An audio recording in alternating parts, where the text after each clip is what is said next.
திருச்சிற்றம்பலம். தினம் ஒரு திருமந்திரம். திருச்சிற்றம்பலம். தீம்புலனான திசையது சிந்திக்கலாம் புலனாயறிவார்க்கமுதாய் நிற்கும் தேம்புலனான தெளிவறிவார்கட்கு கோம்புல நாடிய கொல்லையுமாமே. திருச்சிற்றம்பலம். தீம்புலனான திசையது சிந்திக்கில் என்று தொடங்கும் பாடலை இப்பொழுது பார்க்கப் போகிறோம். சத்தினிபாதற்கு சக்தி சுவைக்கப்படு பொருளாக நிற்றலை இது உணர்த்துகிறது. இனிய பொருளான நிலையை ஆராய்ந்தால் தமக்கு விஷயம் இதுவே என அறிந்து அனுபவிக்க வல்லார்களுக்கு அமுதம் போல இனிப்பதொன்றாம். அது மட்டுமா, தேன் போலும் பொருளான தெளிவை நுகர்வார்க்கு பசுக்கள் விஷயமாக விரும்பிய சிவ ஞானப்பயிர் விளையும் முல்லை நிலமாகிய சொல்லையும் கொடுக்கிறது என்ற கருத்தை தெரிவிக்கிறது. தமக்கு இனிக்கும் விஷயமான நிலையை ஆராய்ந்து பார்த்தால் சிவசக்தி ஆக்கம் தரும் அறிவாய் அறிவிற்கு அமுதாய் இனிக்கும். தேரலின் தெளிவாக சக்தியை விரும்பி நுகரவல்லார்க்கு பசுக்கள் தமக்கு விஷயமாக விரும்பிய முல்லை நிலமாம் என்பது கருத்து. கோப்புலன் கோம்புலன் என எதுகை நோக்கி மெலிந்தது. கோ என்றால் பசு. திருமூலதேவர் ஆயரான நிலைக்கு ஏற்ப சத்தினிபாத அனுபவம் பசுக்கள் தமக்கு விஷயமாக விரும்பிய முல்லை நிலமாம் என்றார்கள். பொருள் உயிர்கள் நுகர்தற்கேதுவாய பேரின்ப நிலைக்களமாம் என்பதுதான். கோப்புலன் என்றால் சிறந்த புலன், அதாவது சிவஞானம் என கொள்வாரும் இருக்கிறார்கள். தீம்புலனான இசையது இக்கல். தீம்புலன் என்பது தீ அல்லது இனிமையற்ற புலன். இசையது என்பது ஒலி அல்லது சத்தம். இன்னிக்கல் என்பது இந்த உலகில் அல்லது இந்த நிலையில், அதாவது இந்த உலகில் ஒரு வகையான இனிமையற்ற விரும்பத்தக்கதாக சத்தம் இருக்கிறது. ஆம்புலனாய் அறிவார்க்க அமுதாய் நிற்கும். ஆம்புலன் என்பது என்ன?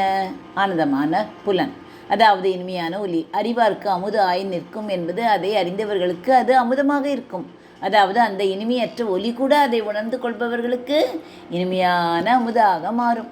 தேம்புலனான தெளிவறிவார்கட்கு என்று கூறுகிறார். தேம்புலன் என்பது தேயும் புலன், அதாவது அற்றுப்போகும் புலன் அல்லது இனிமையானது அல்லாத புலன். தெளிவறிவார்க்கு என்பது தெளிவான அறிவு கொண்டவர்களுக்கு. கோம்புலன் ஆடிய கொல்லையுமாமே. கோம்புலன் என்பது தலைமையான புலன் அல்லது நுட்பமான புலன்.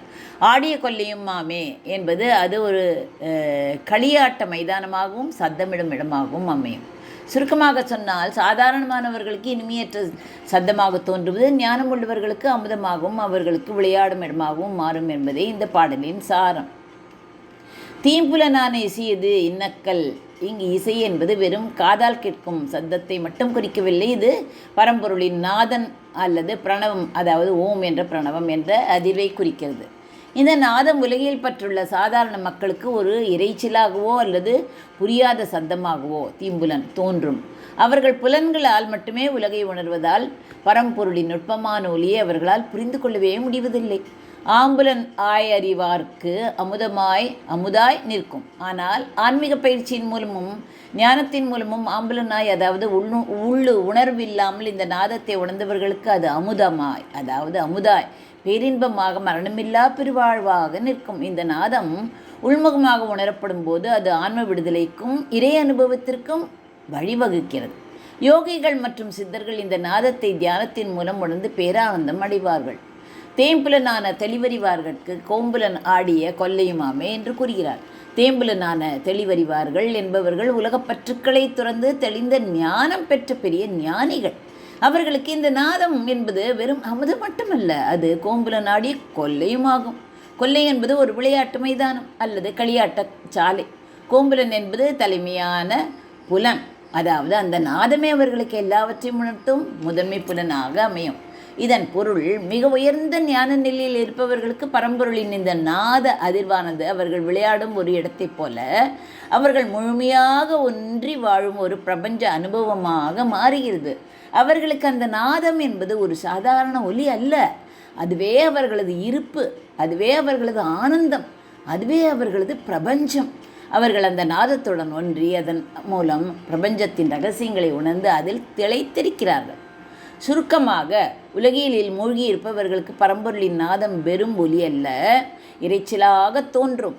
ஆன்மீக பாதையில் உள்ளவர்களுக்கு அது அமுதமாக பேரானந்தமாக மாறும். ஆனால் ஞானத்தின் உச்சியில் இருக்கும் பெரியவர்களுக்கு அந்த நாதமே அவர்களின் விளையாட்டு மைதானமாக, அவர்களது இருப்பின் மையமாக மாறி அதில் திளைத்து வாழ்கிறார்கள். இது புலன்களின் எல்லைகளை தாண்டி ஆன்மீக உணர்வின் பல்வேறு நிலைகளை விளக்கும் ஒரு அரிய பாடலாக விளங்குகிறது.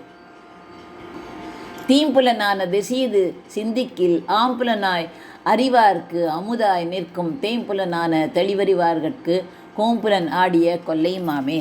நன்றி, வணக்கம். உமா பாலசுப்ரமணியன்.